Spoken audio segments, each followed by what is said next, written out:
¿Qué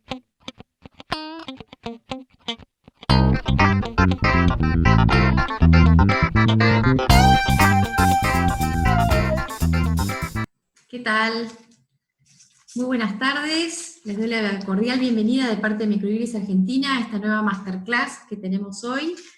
Vamos a estar hablando sobre los principales aspectos de la Ley de Honorarios de Abogados y Procuradores de la Provincia de Buenos Aires con Alberto Montes de Oca. Hola Alberto, ¿estás ahí? Tenés que, a ver, esperá, reiniciar audio. A ver ahora te vamos a escuchar bien. Ahora, a ver. Ahora sí, perfecto.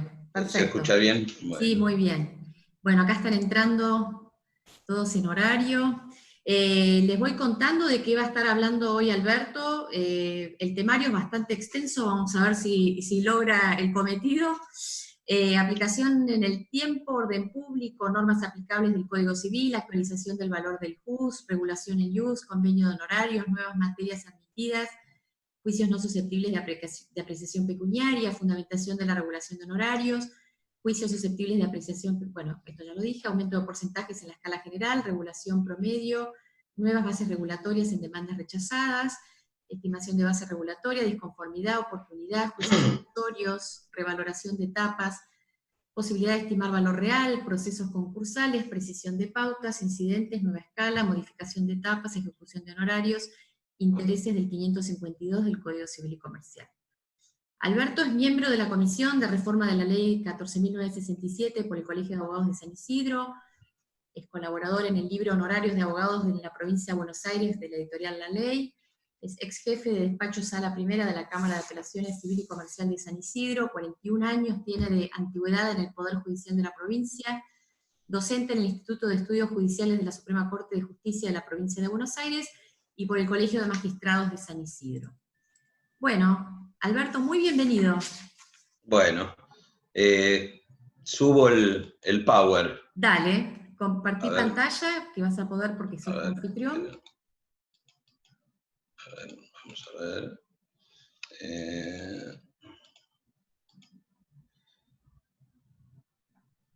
Espera que no puedo, a ver, acá va a compartir pantalla, acá está. Avanzado, pantalla Zoom. Vamos a guardar. Guardo todo lo que tengo que guardar aquí, que tengo el escritorio. Un segundito. Sí, cómo no. De paso, sigo haciendo entrar gente que... Ahí está. A ver.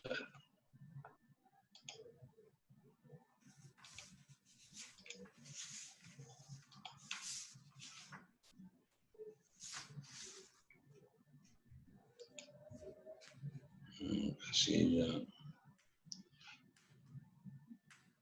No estoy viendo el escritorio mío.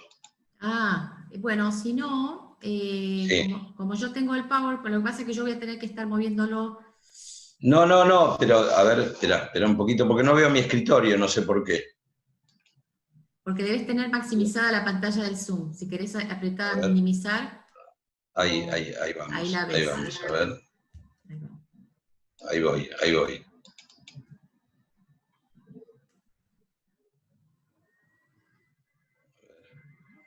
Sí. A ver ahora.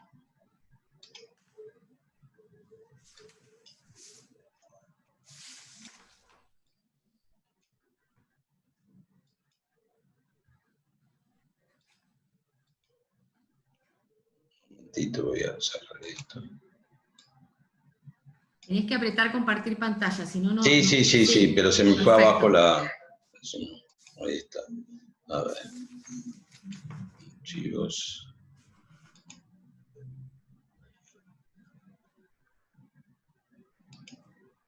No hay caso. ¿No? Bueno. Dame un ratito, bueno, presentate si querés, yo voy buscando el archivo y vos me vas diciendo... ¿Querés que te lo mande ya por WhatsApp, el nuevo? ¿Tenés abierto vos? No, yo lo tengo por mail, tranqui. Ok, bueno. Sí, me presento porque para la primera parte no hace falta la presentación, no hace falta el Power. Desde luego que, en primer lugar, corresponde agradecerle a a la casa Microjuris, y sobre todo a la persona de su directora, a Irene Rosenberg, por haberme invitado. Para mí es un orgullo porque es la segunda presentación que hacemos el libro, y es un orgullo que a esta altura de la peste siga gente sobrevendida en Zoom. Estamos todos cansados de los Zoom, y nadie pensaba que después de 6 meses estaríamos atrás de una pantalla escuchando a alguien hablar de algún tema cualquiera, no solo jurídico. El otro día en una charla en el Instituto de Derecho Concursal de San Isidro, el doctor Javier Lorente, un jurista que un amigo lo titula como de profesión conferencista, decía que hay tres maneras de exponer. Una es transmitir de la cabeza a la cabeza, la otra es de corazón a corazón, y la tercera es las que ponen detener la pantalla porque ya no saben dónde poner, dónde sentarse, digamos, y dicen cuándo se acaba esto. Yo, para facilitárselo, les voy a decir que mi Power tiene 22 diapositivas y están numeradas, entonces ya van a saber que falta poco o falta mucho, y con eso van a estar más o menos tranquilos y van a poder decir, bueno, le queda poco a este señor. Como dijo Irene, yo tuve la fortuna de participar de la Comisión de Reforma del Colegio de Abogados de San Isidro, de la Comisión de Reforma de la Ley 14967. Participé, fue el primer colegio, el Colegio de San Isidro, que fue el que planteó la necesidad de la reforma ante el Consejo de Provincia de todos los colegios de abogados, y fui convocado por 2 amigos, el doctor Calatayud y el doctor Póvolo, por la particularidad de que el doctor Calatayud a su vez fue miembro de la Comisión de Reforma del Decreto Ley 8.904, o sea que fue un amigo y alguien muy avesado y experto en el tema de honorarios. Esta comisión se formó allá por el 2014, se formó la comisión, y bueno, finalmente la sanción, en septiembre del 2015 terminamos el trabajo. Sí quiero hacer mención, por una cuestión de honestidad, que la comisión de reforma no fue solamente del Colegio de Abogados de San Isidro, sino de todos los colegios de provincia, donde después en plenario se iba intercambiando las opiniones respecto de los diferentes artículos. Quiero aclarar también, debo ser honesto intelectualmente, que la ley tiene varios vacíos que los vamos a abordar también en el día de hoy, porque si no pareciera que vendiéramos que tuvimos una comisión perfecta, y no fue así. Hubo algunos vacíos legales y, desde mi punto de vista, 2 retrocesos en tema arancelario, 2 retrocesos que creo que uno es justificado y el otro no, y también lo abordaremos. Como dijo Irene también, y me dio la oportunidad, tuve bañar a un amigo en escribir al doctor Carlos Rivera, quien a su vez era mi jefe en la Cámara. Se acaba de jubilar como juez de Cámara de San Isidro, de acompañar cuando terminamos este trabajo y se sancionó la ley. Al poco tiempo, Carlos Rivera me propuso escribir un libro sobre, hacer un libro con el comentario analítico de la ley, y así lo abordamos. Así que en los últimos años he tratado de conocer un poco más y ahondar en este tema de la ley. Bueno, pasamos, por favor, Irene, te pido, o yo lo puedo manejar de acá, me parece. No, lo tengo que manejar yo. Lo tengo que manejar yo porque lo abrí yo, pero no te hagas problema, vos me vas diciendo y... Sí. Bueno, la próxima placa entonces. La ley 14967 entró en vigencia, ya se van a cumplir 3 años, el 21 de octubre del 2017. Y la aplicación en el tiempo ha dado a numerosos trabajos, uno del propio doctor Sagués, que fue el presidente de la Comisión de Honorarios de la provincia, y en el momento de formarse la comisión fue quien también aceptó mi participación en ella, y era el presidente del Colegio de Abogados de San Isidro.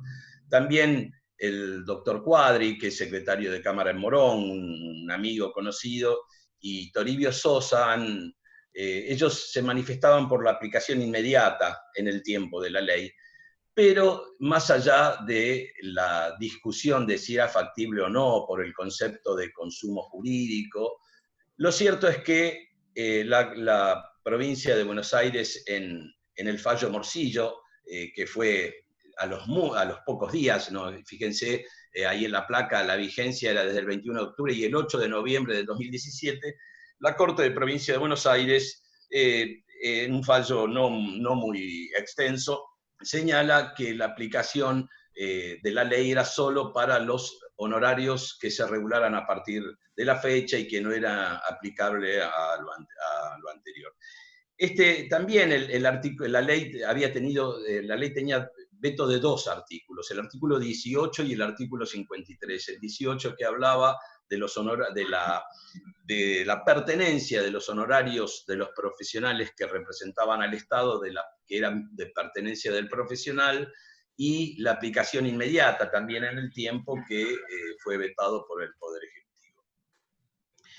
Y al poco tiempo de sancionarse la 14.967, se sanciona la 27.423, que es la ley de la Nación. Los que ejercen en Nación y Provincia la tienen claro, que fue en diciembre, al muy poco tiempo, y en ese mismo sentido la Corte de Nación señaló en este fallo, que está aquí en la placa también, en el fallo de establecimiento de las Marías, que la ley solo era aplicable para las tareas que se desarrollaran a partir de la sanción de la ley y no para las tareas anteriores.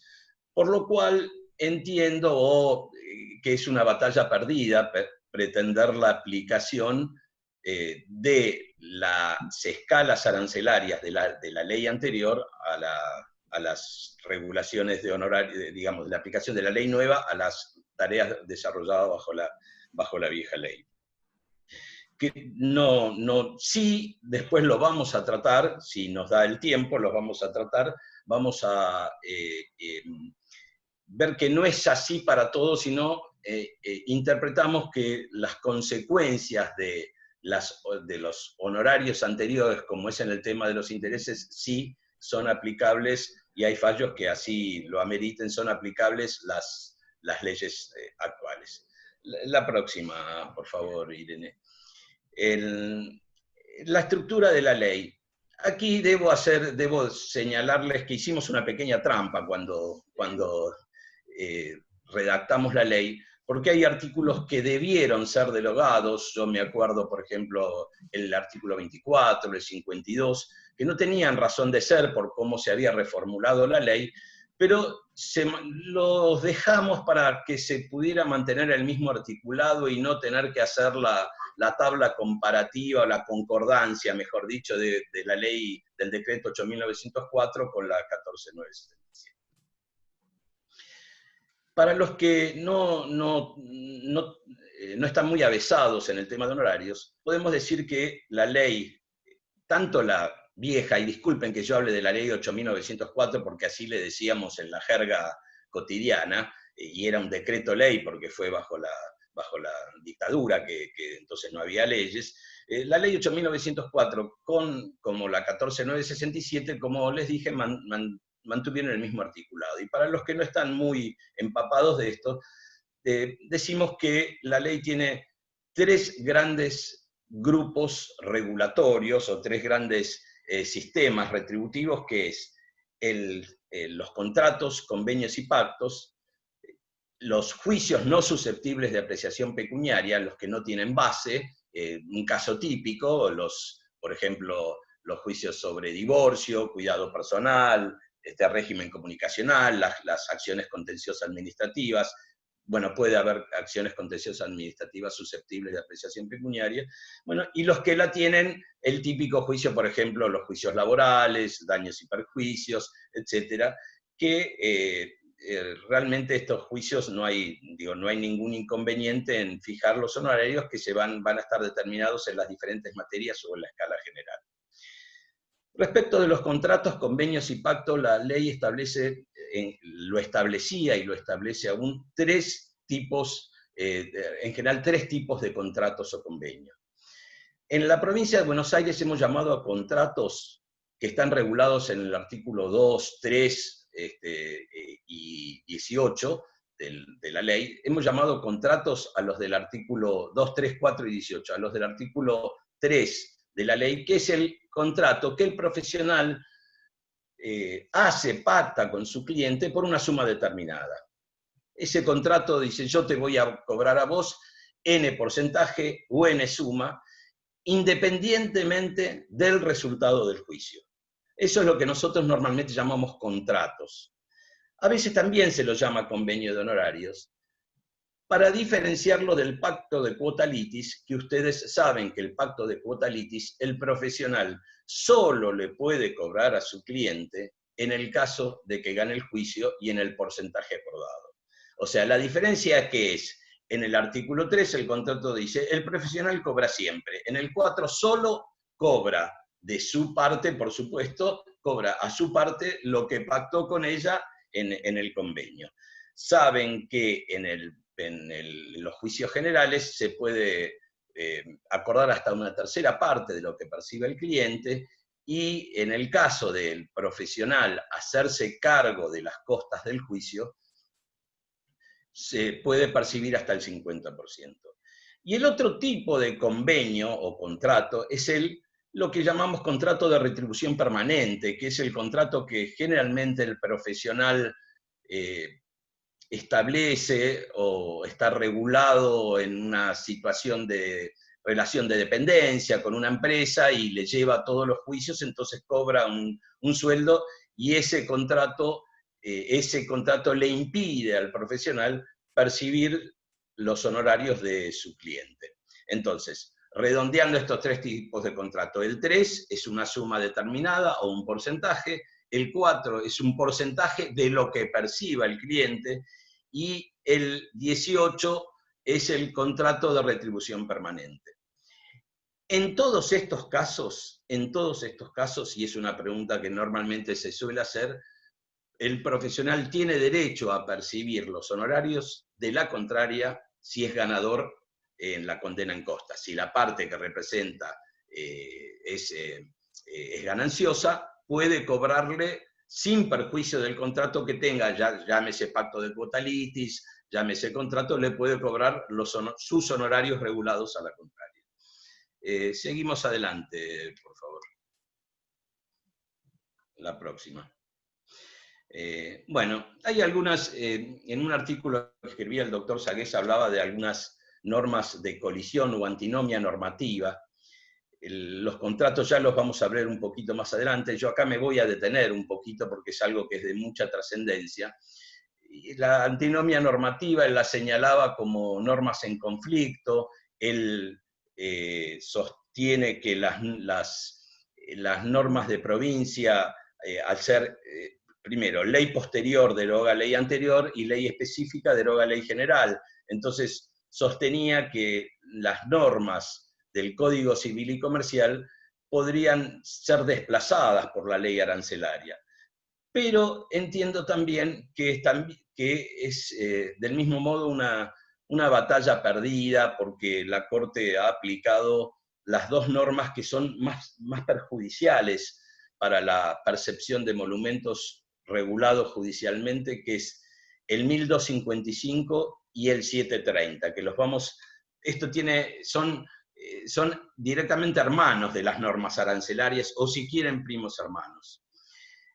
Los que tienen un poco de memoria y son grandecitos como yo, allá por el año 1994, el 15 de diciembre, se sancionaba la ley 24432, ahí puse reforma a caballo, se sancionaba y se promulgaba el 10 de enero. Esa ley, diríamos, pasó no lija fina, sino pasó la garlopa y destruyó las leyes arancelarias. Es un terreno que hizo retroceder, cual juego de la oca para los que tienen más de unos cuantos años y lo conocen, destruyó los aranceles, porque el artículo 1627 del Código Velezano decía que cuando los honorarios se fijaran regularmente, judicialmente, y fueran desproporcionados económicamente con la labor cumplida, el juez los debía reducir. Debía reducir. Entonces, esa ley, ese artículo 1627, daba por tierra también con los convenios, con la libertad que en ese momento existía por el 1197, actual 959, la voluntad de las partes es ley, esos convenios, el juez se podía apartar de los convenios, se podía apartar de la regulación de honorarios si su aplicación lisa y llana era inequitativa. Ese 1627 que introduce Cavallo, la ley 24432, tiene su correlación con el 1255 actual del Código Civil y Comercial. De todos modos, este 1255 de Ogaño no es el 1627 de antaño. El 1627 decía que el juez debía reducir los honorarios, y el 1255 el juez dice que el juez puede adecuar los honorarios. En ninguno de los, ni Marisa Herrera, codificadora, ni en el código comentado de Graciela Medina, ni el de Clusellas, ni en Lorenzetti, ninguno de ellos habla de esta diferencia, y lo leí solo, que hacen mención a esta diferencia, que el 1627 solo reducía y el 1255 puede adecuar, lo cual adecuar significa para arriba o para abajo. Sin embargo, el espíritu de la 24432 no hay duda que era cercenar o reducir los honorarios. Ese 1255 actual es y digo, no, a mí no me gusta la norma, porque si bien está previsto y es razonable que si en una desmesura, y yo les voy a poner un ejemplo más adelante de desmesura para que vean por qué podría ser aplicable, pero es cierto que tanto la Corte de Provincia como la Corte de la Nación dicen, encontrando los honorarios deben adecuarse a la labor cumplida, y citan el 1627 y el 1250, bueno, antes el 1627 y ahora el 1255, sin mucha más explicación, que creo que las merece el profesional que le reduzcan los honorarios por debajo de esa escala. También reformó la 2744, la ley de contrato de trabajo, bueno, y la ley y los honorarios en la ley de quiebra. Seguimos adelante, por favor, la próxima. Bueno, ya toda la jurisprudencia le reconocía al honorario del profesional el orden público y el carácter alimentario, y esto no hace otra cosa que pincelar legalmente, si se me permite la expresión, esto que ya era reconocido por todos, y el carácter alimentario, digamos, el carácter alimentario. Creo que esto ha sido también bien interpretado por la jurisprudencia. Ahora, en tiempos de pandemia, las cámaras han permitido el cobro de honorarios, han permitido, dado el carácter alimentario, en estos tiempos se le ha permitido a los abogados, la jurisprudencia mayoritaria ha permitido realizar estas acciones en tiempos excepcionales de pandemia. La primera crítica que le hago a la ley es, aquí dice que por debajo del mínimo, los honorarios convenidos por el profesional por debajo del mínimo son nulos. ¿Por qué le hago esta crítica? Porque el artículo 5 dice que si superan la escala los honorarios convenidos, se deben reducir al máximo. Ahora, no parece justo que tengan el mismo tratamiento, por supuesto, en mi opinión, que si yo convengo con un abogado un honorario por debajo del mínimo sea nulo, y si el abogado convino un honorario por encima de la escala, se reduzcan a la mitad. El artículo 3, que yo le hablaba de los contratos, para mí, en mi opinión, hay una mala inclusión. Recoge ahora algo que estaba vedado en la ley anterior, que es permitir que se puedan hacer contratos sobre honorarios respecto de juicios previsionales y alimentarios y sobre menores. Antes esto estaba prohibido por la ley 8.904, y la 14.967 admite esta posibilidad. Yo, lo de los juicios previsionales y alimentarios está bien. La única observación que hago, que para mí no está bien incluido en el artículo 3, sino debieran haberse normativamente, por una cuestión técnica, estar en el 4, en el artículo siguiente, que es donde se establecen los pactos de cuota litis, y este lo es porque el artículo 13 habla de pueden pactar hasta el 20% de lo que perciba el cliente. Cuando hay un área y está sujeto al resultado del juicio, ya no es un contrato, sino es lo que en la jerga jurídica le llamamos un pacto de cuota litis. Para mí está mal incluido acá, pero bueno, avanzamos un poquito. Aquí, esto que mencionaba recién, le hago la primera pregunta, que creo que es uno de los vacíos legales que tiene. Dice la ley, el artículo 3, que se puede hasta un 20% de lo que perciba el cliente. En el caso de los juicios previsionales y alimentarios, ¿cuál es la extensión? ¿Hasta cuándo va a poder cobrar el 20%? En los juicios alimentarios podríamos tomar como norma análoga el artículo 39 de esta misma ley, que es el mismo que el anterior, por supuesto, que habla de los 2 años, pero hay un vacío y hubiese sido prudente que el legislador hubiese fijado la pauta de durante cuánto tiempo. Lo mismo, previsionalmente, normalmente el que tramita una jubilación le cobra, son casi todos trámites extrajudiciales, le cobra 2 sueldos, un sueldo de los acuerdos, y aquí dice el 20%, no establece cuál es el límite. Se permite, sigo adelante, se permiten pactos con menores de capacidad, menores o personas con capacidad restringida y no se requiere participación del asesor. Creo que esto, la participación aquí, yo lo cito, el 103 del Código Civil y Comercial establece que debe participar el asesor de incapaces. Una de las cosas que yo también cuestionaba de la ley, que dice, bueno, que es como que los honorarios se pueden establecer solo sujetándose a esta ley. Y creo que hay normas que son de orden público y de fondo que están, en mi opinión, por encima de esta ley, como por ejemplo la ley de quiebras, el Código Civil, etcétera. Pero bueno, esta no es materia de esto, de interpretación en esta charla. Bueno, si se reducen, si excede el máximo, se reduce a aquel. Esto ya lo hablamos cuando yo le señalaba, el 2 dice por abajo del mínimo, nulo, si son por encima, ya lo habíamos hablado. Seguimos adelante. Bueno, aquí viene una de las vedettes de la ley, que es el aumento del jus. El jus, ustedes saben, es, para los que no están así ayornados con esto, es la unidad arancelaria, es el equivalente al UMA en Capital Federal. Este jus ha ido modificándose, y disculpen que parezca corporativo, pero ha ido modificándose y aumentando el jus por el deterioro de los sueldos de los jueces.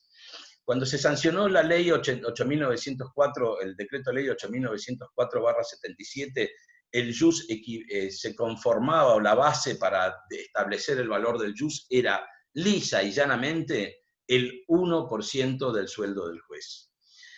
Como la inflación habida desde el año 77 fue monstruosa, atravesamos la hiper de Alfonsín, en el año 95 ese 1% del jus quedaba corto, entre comillas, y se reformó la ley 8904 y se estableció que el jus la base iba a ser el 1%, pero se le sumaban 3 años de antigüedad.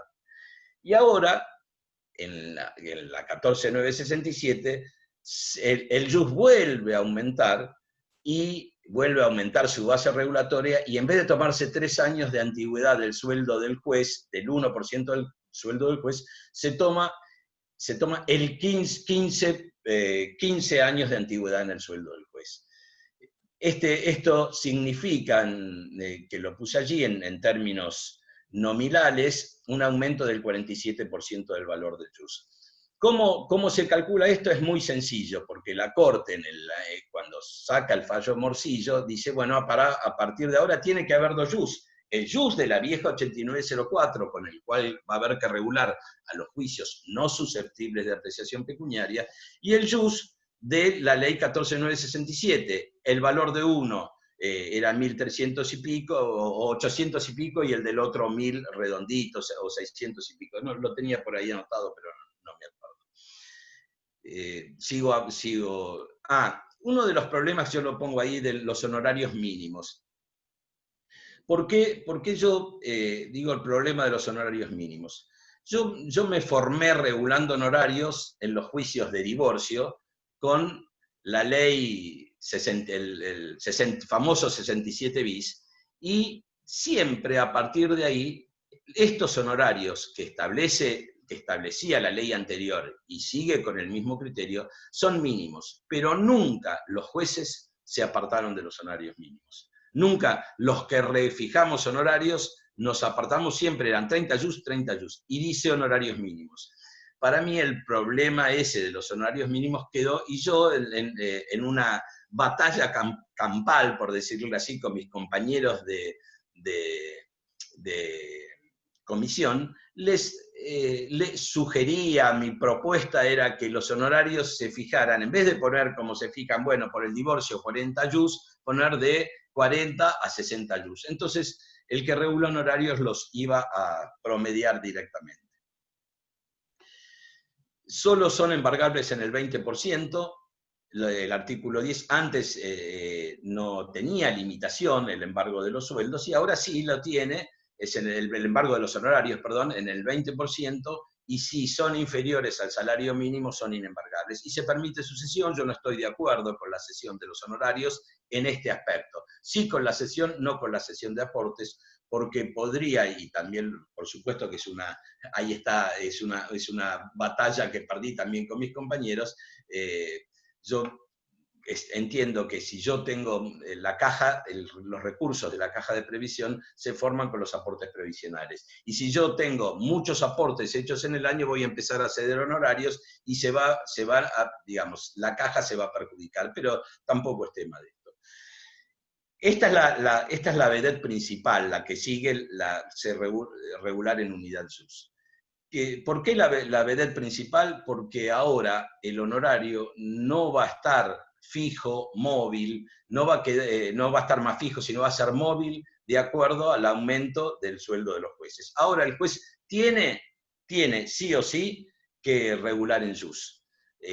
Estamos hablando por las tareas desarrolladas con posterioridad a la sanción de la ley, ¿no es cierto? No estamos hablando de la 8904, se va a seguir regulando en pesos. Esto se va a seguir regulando, se va a regular ahora conforme JUS. ¿Qué cálculo se hace? Digo, para que ustedes entiendan un poco el mecanismo. En un juicio que yo voy a regular 20.000 pesos, divido por el valor del JUS, que es 1.870, me va a dar 12 JUS, y esos 12 JUS se van a mantener así hasta el cobro o la ejecución. Esta norma es muy bienvenida y sobre todo hace que se mantenga un poco o se repare un poco esa gran injusticia que es la inflación, y que no entendemos todavía desde el derecho cómo es que algunos, la gran mayoría y sobre todo la Corte de Provincia y Nación, no han aceptado, no han declarado la inconstitucionalidad de la norma. Porque hasta hay normas de derecho, como esta precisamente, la ley nueva, y un montón de normas, la actualización de los créditos, que se ajustan por variables inflacionarias, pero pareciera ser que los abogados no tienen ese derecho. Por supuesto, los sueldos de todo el mundo, si bien no se ajustan a la par de la inflación, pero es el índice que se utiliza para establecer el aumento de los salarios, pero hasta hoy, hasta la ley esta, no se lo permitía con honorarios, y no se permitía hacerlo con los honorarios. Y esto implicaba que, fuese como fuese, al deudor siempre le convenía apelar los honorarios. Por el tiempo que transcurría el expediente, esos honorarios iban a confirmarse, reducirse o aumentarse a la fecha de la regulación, no a la fecha de la regulación, sino de la apelación, y y en un añito que esto demoraba, el profesional perdía un 40% del valor adquisitivo. Seguimos adelante, por favor. Aquí la regulación debe ser fundada, la ley se pone, el artículo 16 se pone estricto en esto, dice que bajo pena de nulidad y deben enunciarse los siguientes recaudos. Yo con esta norma tengo mis reparos en el sentido que precisar las pautas y detallar cada una de las tareas realizadas por el profesional beneficiario de la regulación. Me parece una norma, si bien, por supuesto que los abogados defienden a rajatabla esto, pero una cosa es fundar la regulación de honorarios y otra cosa es decir, el letrado fulanito presentó la demanda, a fojas tanto acompañó la cédula, a fojas tanto pidió la negligencia, a fojas tanto pidió la apertura a prueba. Detallar cada una de las tareas realizadas por el profesional beneficiario de la regulación me parece una pérdida de tiempo que no va a hacer que se valore más debidamente, tampoco el otro extremo. El juez puede regular honorarios y detallar fundamentos, antecedentes, complejidad, etc. Pero además esta norma yo la cuestiono de este sentido. ¿Cómo puede ser que el juez deba detallar cada una de las tareas realizadas y el profesional, cuando apela a la regulación, recurre de la regulación de honorarios, no necesite fundarla? Pareciera casi hasta como un contrasentido. Y aquí un fallo de La Plata ha decretado la inconstitucionalidad de esta norma, creo que también se ha denunciado a los jueces de La Plata que decretaron esa constitucionalidad. Seguimos la inconstitucionalidad. Seguimos adelante, por favor.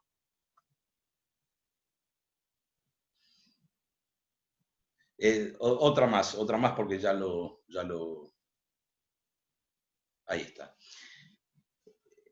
En los juicios susceptibles de apreciación pecuniaria, el artículo 21, que es el alma mater de la ley de honorarios, es donde es la escala general, antes era del 8 al 25, ahora se aumentó al 10%, pero en el 16 anterior dice que el juez debe regular en el promedio. O sea, ahora el promedio de la regulación de honorarios es del 17,5%. Así lo señala el 16 antepenúltimo párrafo de esta misma ley.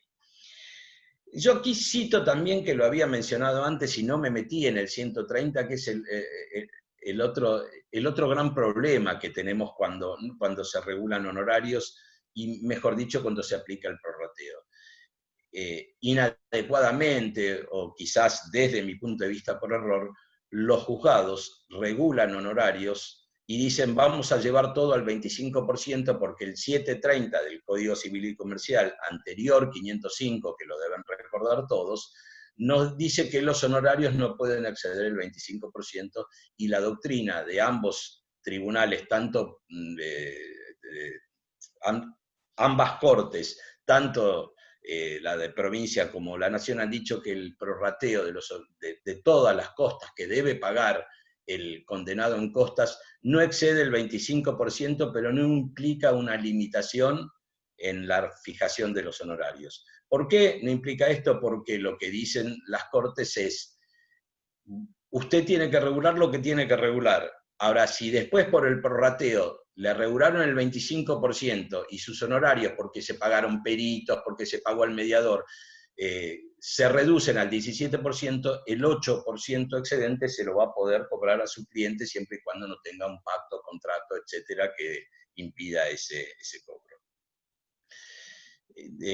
Esto del prorrateo también hay que defender, el profesional le conviene defender y apelar los honorarios de los peritos, porque cuanto más se le regule a los peritos, cuanto más se le regule al mediador en el expediente, esto va a implicar una disminución proporcional de sus honorarios. La norma que sigue es una norma que para mí también es una de las más importantes, creo que es la segunda en importancia junto con la regulación en jus, que es contemplar la regulación independiente en pretensiones desestimadas. No sé cómo estamos de hora porque no tengo reloj, Irene, ¿cómo estamos más o menos? Bueno, Vamos bien, son -20. bueno, esta sí, voy a apurarme un poquito y si no, saltearé algunos temas. Esta regulación independiente en pretensiones desestimadas, nosotros lo vemos seguido en juicios de cobros de pesos, en el derecho concursal se ve mucho, y esto se ha reformado también, en que un juicio determinado se promueve por 30 facturas, prospera solo por 5, se manda a llevar, se hace lugar a la demanda por las 5 facturas, las costas, aunque se las impongan al actor en un 70% por ser sustancialmente vencido, o prospera por, vamos a poner un ejemplo más claro, prospera por 10 facturas. ¿Qué dice la jurisprudencia y el artículo 71, vencimiento parcial y mutuo, 71 del CPCC nuestro, dice las costas se van a distribuir proporcionalmente y los juzgados imponen las costas en el orden causado. Si hubo un cobro de pesos, se reclamó por 10, fueron 10 títulos que se acumularon, más otros 10 títulos que se desestimaron, la demanda no prosperó parcialmente, prosperó totalmente por 10 facturas y se rechazó totalmente o se desestimó totalmente por esas otras 10 facturas.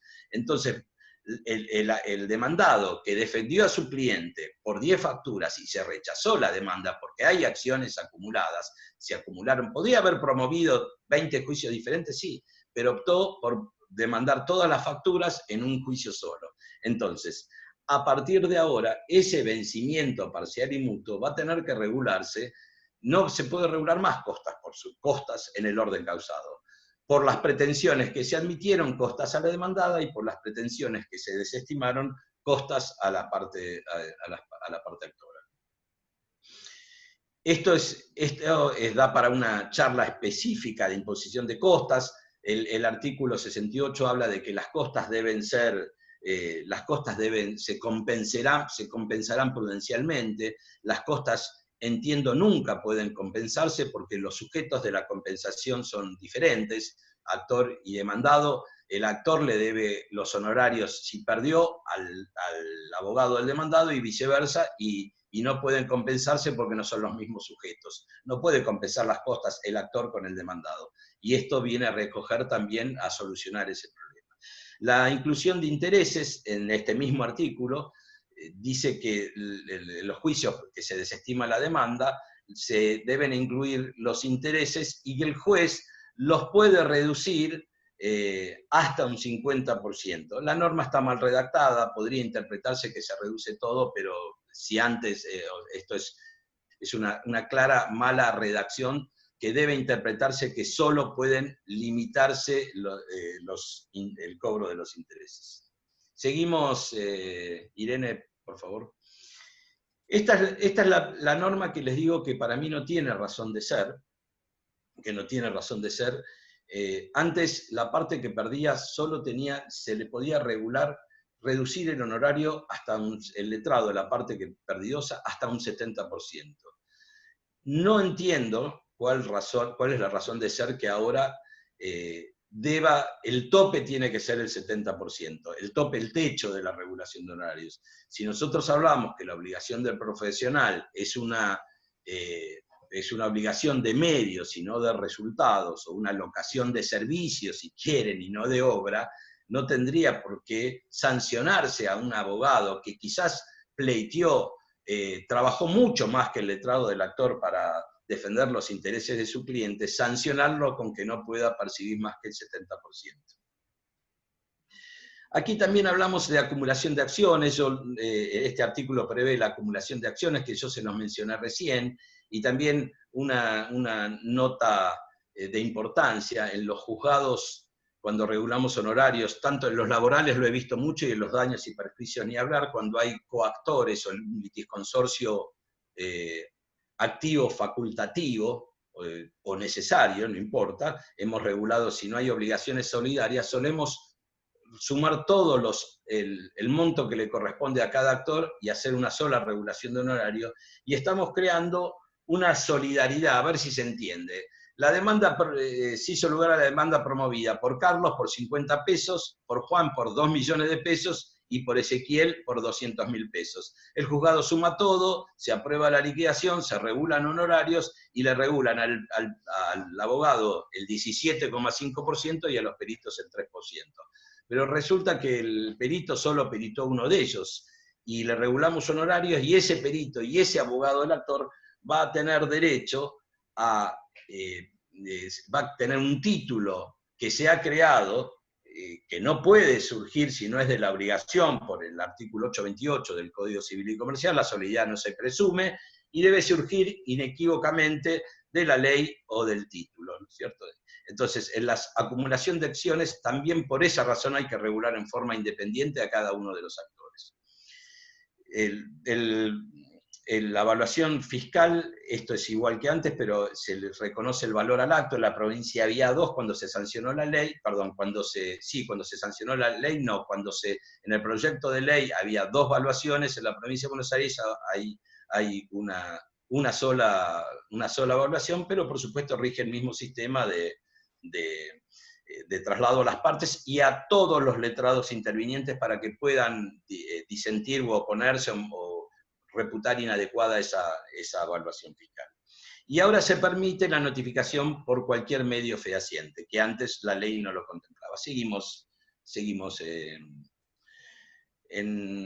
en la sucesión se modificaron las etapas, antes recuerdan que eran un tercio, un tercio y un tercio, el artículo 35 en la actualidad le otorga un cuarto y un cuarto al inicio y a la declaratoria de herederos, y un medio a la inscripción, porque es la parte generalmente más de mayor trabajo, más laboriosa. Y la gran novedad de esto es que que ahora en las sucesiones se puede estimar la evaluación, se puede estimar el valor real del inmueble por la sola voluntad del letrado, que antes estaba, si bien la ley lo establecía, la Corte sistemáticamente había rechazado esa posibilidad si no surgía de algún convenio, de algún partición o alguna otra cuestión en el expediente. Pero aquí es con la limitación de que la regulación de honorarios no puede superar el 12%. Y la partición se elevó también del 3 al 5%. Seguimos. Esto de las quiebras lo voy a pasar por alto, la única mención que voy a hacer es referida a los incidentes de revisión y verificación. Quienes nos gusta el derecho concursal, sabemos que los incidentes de revisión y verificación, y verificación tardía, los que se promueven, son incidentes que son realmente juicios con muchísima prueba, con muchísimo pleito, con muchísimo desarrollo de cuestiones que poco tienen que ver con el incidente del artículo 47, del que vamos a hablar un poquito más adelante, y se le reconoce la misma pauta de la escala arancelaria que un juicio sumario u ordinario, o sea, la escala del 10 al 25, debiendo regularse en el promedio, que es el 17,5%. Seguimos adelante del 36. Desalojos no incluía pautas para comodato, intrusión y tenencia precaria, entonces algunos tomaban la valoración fiscal, otros, bueno, ahora es lo que, lo establece expresamente para evitar estas cuestiones. También en las pautas del 45, se fijan esto, y aquí voy a hacer mención, que no lo mencioné cuando no lo señalé o no me lo desarrollé un poco con el tema de los honorarios en los procesos de familia. Aquí estuvo muy cuestionado esto, yo comparto en cierta forma en su momento el valor del JUS, cuando salió esto, hoy el JUS está a 1870, hice las cuentas matemáticas, un juicio donde un divorcio, que por supuesto ya no existe más la contradicción, con cuidado personal sería en total 40 JUS por el divorcio y 45, daría 158, 40 JUS por el divorcio, que son 74.000 pesos, y 84.150 pesos por el cuidado personal, y el cuidado personal y el régimen comunicacional son 158.950 pesos. Depende del lado que se lo mire, esto parece algo un poco excesivo. En capital en Capital un divorcio son 10 UMA, son 31.000 pesos, acá es el doble, y se requieren 2 patrocinios, así que, y si a esto le sumamos una cuota alimentaria de 20.000 pesos, aproximadamente nos vamos a cifras estrafalarias. Yo en esto sostengo lo siguiente. Antes, cuando el juez regulaba honorarios en esas viejas sentencias del 215, 236 del Código Civil, del Código Velezano, cuando el juez fijaba honorarios, normalmente no se cuestionaba, claro, ponía una suma al masomenómetro en el orden de lo que decía la ley. Pero claro, ahora nos encontramos con que estos honorarios mínimos en un divorcio son 75.000 pesos. Si los 75.000 pesos son producto de haber consensuado después de varias reuniones entre las partes o los abogados, y son nada más que llevar a la justicia el convenio desarrollado, quizás los 158.000 pesos nos parezcan excesivos. Ahora, si alguien cayó aún con todo cocinado, hizo un escrito de demanda de divorcio que salió a los 3 días y desde mi punto de vista parece un poco excesivo, por supuesto, si se fijan los 160.000 pesos. Es mi opinión. En los incidentes se reduce el mínimo al 10% y se divide, sigo adelante y disculpen para tratar de abordar, aunque sea muy por arribita, los temas que... En incidentes se reduce el mínimo y se divide en 2 etapas. Esto también es una reforma que se hizo mucho hincapié en San Isidro, se redactó este artículo. Porque cuando la 8904 sanciona el artículo 47, perdón, cuando se sanciona el 8904, el artículo 47 se refería a los incidentes que establecen 175 y siguientes del CPCC. No se refería a incidentes, siempre digo, dirían los franceses comme il faut, incidentes como se deben, con prueba, con traslado, también batallados, digamos, y no se refería aún de la negligencia, traslado a la contraria, y esto importa que al final se fije el 3% de honorarios por una incidencia, que en definitiva también va a influir en el prorrateo, y el abogado podría, de la negligencia de la prueba confesional traslado, no contesta 3%, de la testimonial 3%, del peritaje, bueno, en 3 incidencias se puede llevar prácticamente la mitad de todo lo que trabajó en el expediente de incidencias de un renglón, y la Corte no hace distinción en incidencias e incidentes. Entonces, aquí lo que se reduce a 2 etapas, digamos, la etapa una con prueba y otra sin prueba, y el mínimo al 10%, entonces la negligencia ya no es el 3%, se puede fijar en un 0,5, un 1%. Paso lo de los exhortos porque no llegamos,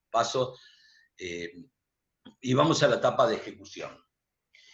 Aquí ven un cuadrito este cuadrito lo hice el domingo para saber en qué estamos. ¿Cómo es la ejecución ahora en la ley? El profesional tiene 2 alternativas. Antes, cuando se sancionó la 8904, se actualizaban por índice de precios al consumidor, que índice de precios al consumidor que a los fines arancelarios se murió en 1991. Ya lo sabemos. Desde que se sancionó la ley, ahora hubo una inflación del 142%. El abogado tiene 2 opciones ahora. A él le regularon honorarios, estamos hablando honorarios regulados bajo la nueva ley. Tiene 2 opciones. La opción del inciso A, que es el aumento del JUS, a él le regularon el JUS, cuando se sancionó la ley estaba a 1.000 el JUS, hoy está a 1.870, o sea, subió un 87%. Más un interés anual del 36%. Entonces, ¿qué dice el abogado cuando va a hacer la ejecución? Dice, señor juez, mire, para mí en ese momento el juez le tiene que exigir al abogado y decirle, bueno, ¿qué camino optás? ¿El del inciso A o el del inciso B? Si opta por el del camino del inciso A, la ejecución va a ser por el valor del JUS al momento de la ejecución, a ese valor, más un interés anual del 12%.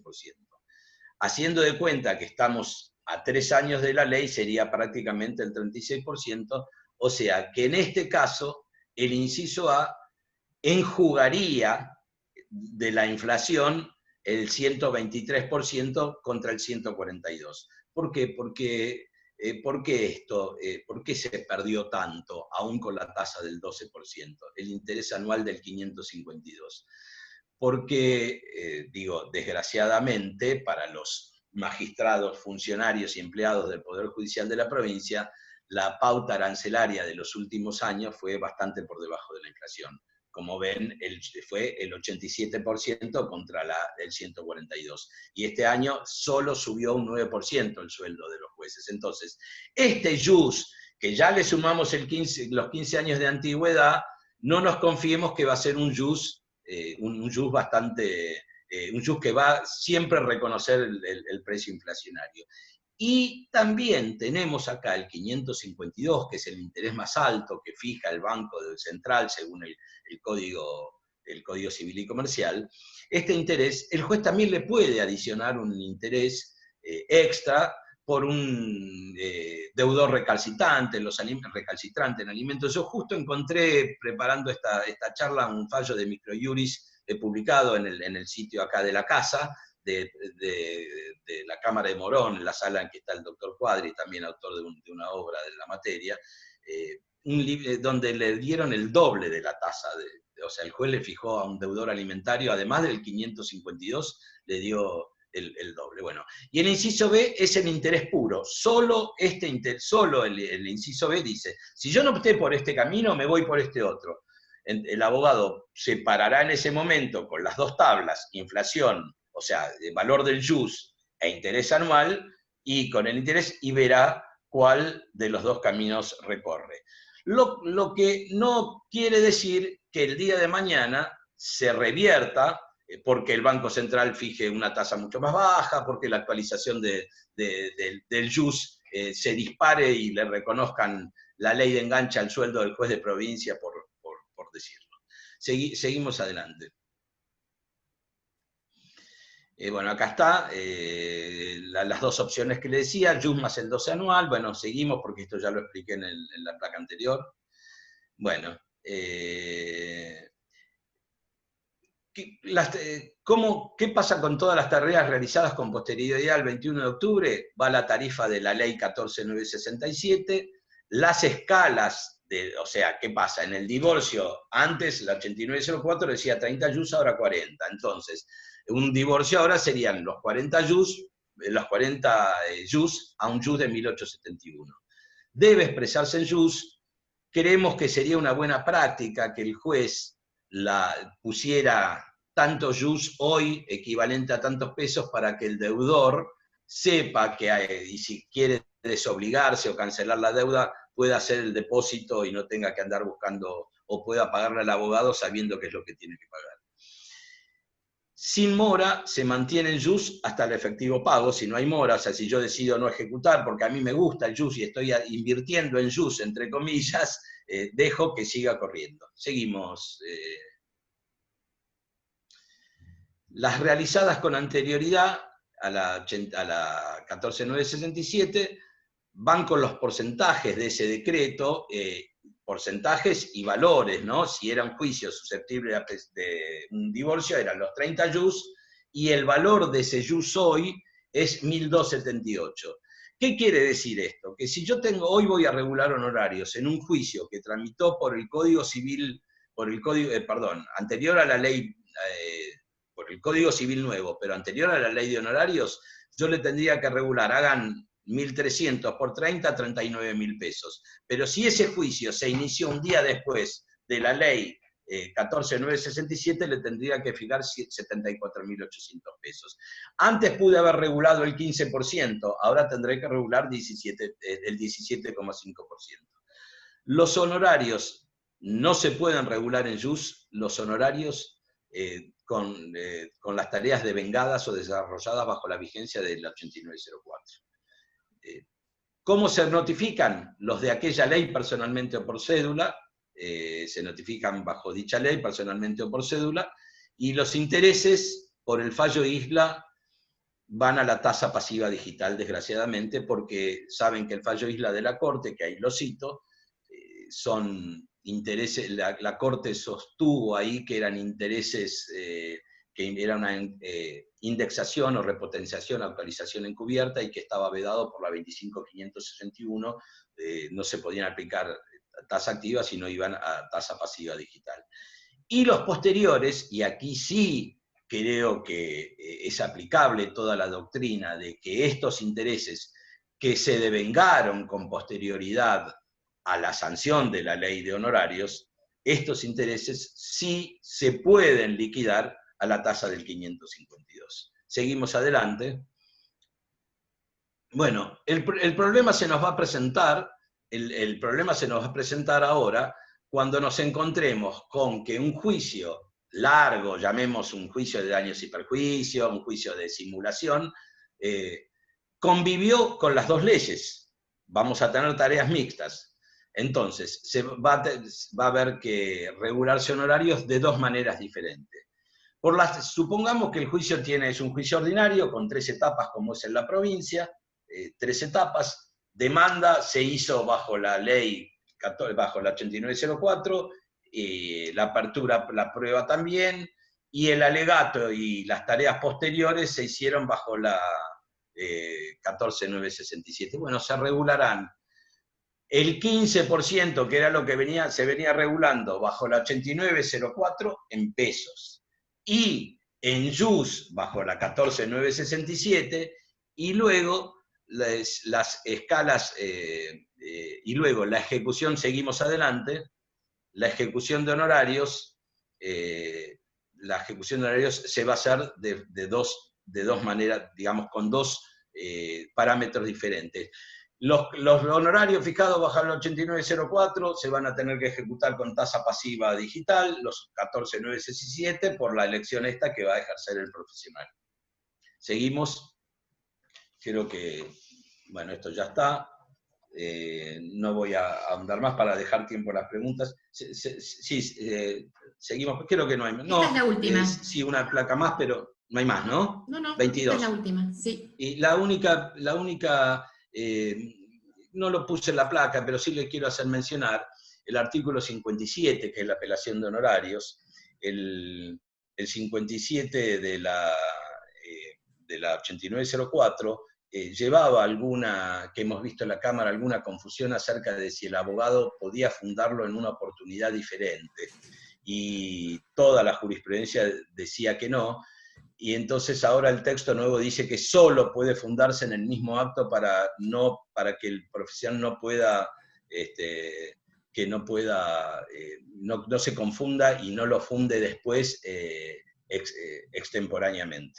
O sea, el profesional que apela a honorarios regulados bajo el 8904 los puede fundar solo en el mismo acto, y aquí también, pero ahora le decimos que solo los puede fundar en el mismo acto. Bueno, me apuré un poquito, justo estoy con el tiempo, pido disculpas y estoy abierto a todas las preguntas. Bueno, ahí estoy leyendo, no sé si la primera es de la doctora La Provístera. ¿Es la primera? ¿Querés que la lea ahí? Sí, si lo estás leyendo, sí, adelante. Sí. Bueno, a los fines regulatorios la diferencia, sobre todo, la diferencia la van a encontrar en el artículo 9, que son los juicios no susceptibles de apreciación pecuniaria, y en el artículo 21, que eleva la escala, que antes era del 8 al 25, y se podía regular en cualquier valor de esa escala. Ahora, digo, las diferencias sustanciales, ¿no? Y la 14967, el mínimo es el 10, el máximo es el 25, el mismo máximo quedó, pero el juez debe regular en el promedio de la escala. A ver, no hay más preguntas. Sí, espera. Si no hubo regulación, pregunta Rubén, si no hubo regulación de honorarios definitivos y sí sentencia condenatoria sin liquidación, ¿no se aplica la nueva ley? O no sé si es una pregunta o es una afirmación, pero bueno. Pero a ver, de nuevo, si no hubo regulación de honorarios definitivos y sí sentencia condenatoria sin liquidación, ¿no se aplica la nueva ley? Si el juicio, por las tareas, lo que marca el 21 de octubre del 2017 no es el que haya o no habido regulación, sino las tareas devengadas. todo lo que se hizo hasta la sanción de la ley nueva se va a regular bajo la ley vieja. Todas las tareas que desplegó el profesional después del 21 de octubre del 17 deben ponderarse los honorarios conforme las nuevas reglas. Si el juicio terminó en el 2016 y no hubo absolutamente nada, y no hubo regulación de honoraria, y hubo liquidación aprobada y no se regularon honorarios, hoy, con la ley nueva, no se regulan, se van a regular porque toda la labor se consumió bajo la norma de la 14967. Aquí preguntan, es un caso puntual, fíjate a ver si tenés la data como para contestarlo, pero bueno, dicen una sucesión que se inicia para intervenir en 2 juicios al ANSES y Aerolíneas, ¿cuál es la base regulatoria? Aclara que hay bienes, pero no se denuncian. Aclara que se cobró lo de ANSES. Bueno, la sucesión, como les dije, siempre tuvo 3 etapas, y en la 27423 también, en la ley de capital que la ubico, y también es el artículo 35, las dos señalan las 3 etapas del juicio sucesorio. En la ley 27423 del capital se regulan 1/3, 1/3 y 1/3, y acá en la provincia es 1/4 y 1/4 y 1/2. Las dos primeras etapas se regulan, vamos a hablar de la provincia de Buenos Aires. No importa la denuncia de bienes que haya, si yo hago una etapa y denuncio como bien el cobro de una deuda, un retroactivo del ANSES, ese va a ser el patrimonio hasta ahí por esa sucesión. Mañana digo, bueno, tengo un juicio contra Aerolíneas, por lo que fuese, por despido, lo que fuese. Denuncio ese juicio, me transfieren la plata de la sucesión, se me van a regular todos los honorarios por ese juicio. Traspasado, dentro de 7 años, vinieron los herederos y me denunciaron un campo en Mendoza. Se traerá la evaluación fiscal o el valor real. A medida que se vayan incorporando los nuevos bienes, se irá regulando honorarios por cada uno de la denuncia de bienes que se efectúe. Sí, por favor. Bueno, espero que quede respondida. Repita el interés aplicable a los honorarios regulados con vieja y con nueva ley. Vamos. Con vieja ley, siempre tasa pasiva digital. Es el fallo isla de la Corte. El artículo es la interpretación que hace la Corte del artículo 54, inciso B, de la ley 8.904. Ley vieja. Ley nueva, 2 caminos. Camino A, honorarios actualizados, regulados en JUS con el valor del JUS actual. O sea, a mí me regularon, cuando se sancionó la ley, el JUS valía 1.000 pesos. A mí me regularon 10 JUS, son 10.000 pesos del 22 de octubre del 17. Hoy quiero cobrar esos honorarios, no van a ser 1.000 pesos más intereses, van a ser, como el JUS está a 1.870, van a ser 18.700 pesos más el 12% anual. Ese es un camino. La otra opción es tomar los intereses del artículo 552 del Código Civil y Comercial de la Nación, porque es la opción del inciso B, que son la tasa más alta que cobra el banco, ese interés es el que el profesional va a poder uno u otro camino, no hay una mezcla de los dos.